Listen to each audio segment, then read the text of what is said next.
ADC নির্বাচনকে সামনে রেখে মানদের জোরদার প্রচার বিজেপির প্রার্থী রাজেশ দেববর্মার সমর্থনে মেরিং বাজার এলাকায় অনুষ্ঠিত হলো নির্বাচনের রোড শো।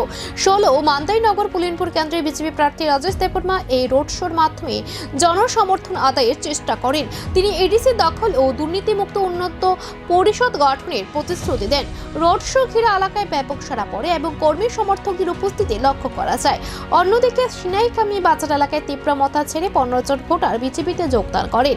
এদিন উপস্থিত ছিলেন জেলা সভাধিপতি বিশ্বজিৎ শীল সহ অন্যান্য নেতৃত্ব, যারা নির্বাচনী কৌশল ও প্রচার নিয়ে বিস্তারিত বক্তব্য রাখেন।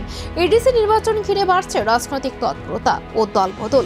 মান্দাই এলাকায় বিজেপির এই কর্মসূচি নতুন করে আলোচনায়, প্রচারের গতি, যোগদানে বাড়ছে জোর। এখন নজর ভোটের লড়াইয়ে। এডিসির মাধ্যমে যে কাজ হওয়ার কথা ছিল, মানুষের মৌলিক চাহিদাগুলি যেগুলি এডিসির দ্বারা পূরণ হওয়ার কথা ছিল, সেগুলি কিন্তু পূরণ হয়নি।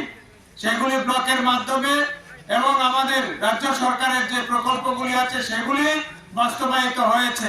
কিন্তু এডিসি সহ যদি যৌথভাবে কাজ হতো তাহলে এই এলাকার আরো অনেক বেশি উন্নয়ন হতো।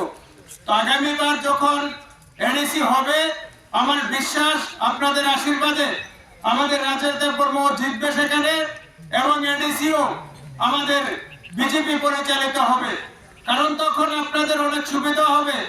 কেন্দ্র আমাদের বিজেপি সরকার আছে, মোদীজি রাজ্যে আছে মানিক শাহ সরকার।